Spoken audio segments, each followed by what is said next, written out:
La Gran Depresión de 1929 en México. ¿Qué fue la crisis mundial de 1929? La crisis económica de 1929, que duró hasta 1940, se trató de una gran sacudida financiera que partió de Estados Unidos, se expandió por Europa y terminó afectando toda la economía emergente. Propició desempleos masivos, recorte de salarios, quiebre de miles de empresas, pérdida de viviendas, deudas gubernamentales, entre otras consecuencias. Fue producto de las grandes medidas proteccionistas implementadas a nivel mundial, de la fuerte influencia de los Estados Unidos en la economía y la ausencia de cooperación internacional. Contexto social y económico de México desde inicios del siglo XX. México salía de un conflicto civil interno.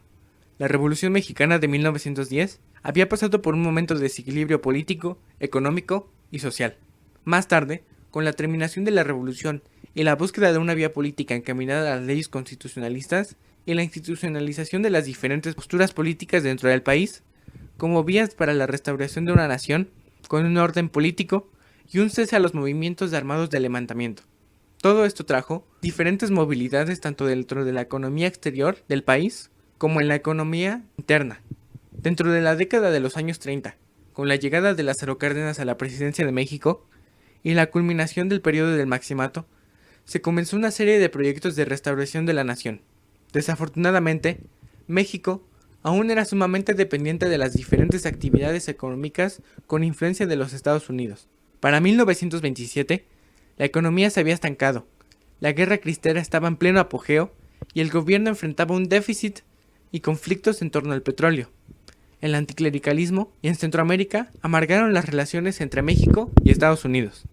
México, todavía bajo los efectos de la crisis política de la sucesión de calles y el asesinato de Obregón en julio de 1928, que contribuyó sin duda a dificultar una salida estable, de lo cual fueron testigos tanto el Maximato como sus tres efímeros presidentes.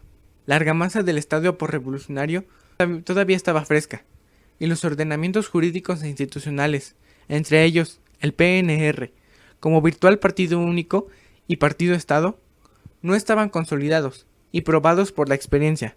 La crisis debilitó aún más a la CROM, ya bajo los ataques de Portés Gil y el Estado después del asesinato de Obregón, y aceleró un desmoronamiento sin que otra central obrera con similar importancia y parecida en relación con el Estado viniera a sustituirla.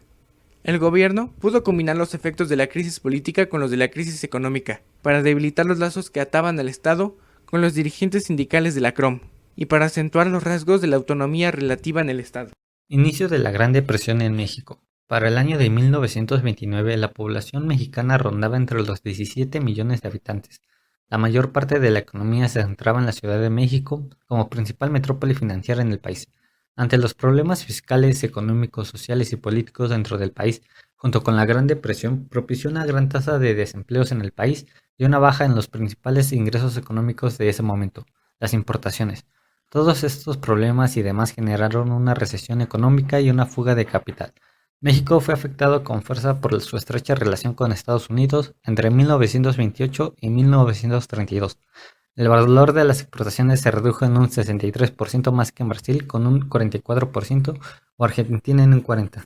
Como medidas en contra de las repercusiones de la crisis de 1929, México, al igual que los demás países del mundo, implementó parte de medidas proteccionistas y a su vez elevaron las tarifas y también buscaban regular la paridad. Para 1930, el 69% de la población económicamente activa trabajaba en la agricultura. La agricultura comercial sufrió con la depresión mundial, pero la agricultura de subsistencia se mantuvo parcialmente aislada de las vicisitudes del ciclo comercial. Los obreros desempleados podían ser absorbidos hasta cierto punto por el sector de subsistencia, regresando a los 70.000 pueblos esparcidos a lo largo del país, donde por falta del sistema de seguridad social del Estado, la ayuda de sus vecinos y familias constituyó la principal fuente de bienestar en cuanto se refiere al alimento básico. Fueron malos años 1929 y 1930, por lo que se requieren importaciones compensatorias. De esta forma, México, por última vez en su larga historia, el campo mexicano actuó como una esponja para absorber el desempleo y compensar la disminución de la economía industrial urbana. México contaba con dos productos primarios que lograron soportar la depresión bastante mejor que otros, la plata y el petróleo. La plata constituía el producto de mayor exportación de México. Para 1933, México empezó a crecer, Estados Unidos empezó a comprar la plata a México con un incremento de precio. Durante los periodos de Cárdenas se implementaron medidas para estabilizar la situación de la crisis, pero a pesar de esas medidas, durante la expropiación petrolera se dio una fuga grande de capital. La recuperación de México se implementó con un pequeño aumento en las importaciones de petróleo, la búsqueda de mejoras en términos de intercambio, la búsqueda de una más baja dependencia de la economía internacional y con la implementación de un desarrollo hacia adentro. Todas estas políticas evolucionaron en México, creando la época del desarrollo estabilizador y una etapa de industrialización masiva producto de la demanda de la guerra. Conclusiones. Entre las consecuencias más notables de la crisis de 1929 en México están un aumento en los niveles de desigualdad social en el país, caída en los salarios, una baja en el Producto Interno Bruto, aumento en las tasas de desempleo, descenso en los precios de materia prima, constante devaluación de la moneda mexicana, y la repatriación forzada de miles de mexicanos que habitaban en Estados Unidos. El gobierno posee instrumentos eficaces y legítimos para canalizar útilmente la riqueza acumulada y promover el progreso económico con justicia. Sin embargo, la falta de organización o la opacidad e impunidad sigue deteniendo el crecimiento del desarrollo del país. Incluso hoy en día, en 1929 fue la Gran Depresión, pero hoy en día es el propio gobierno.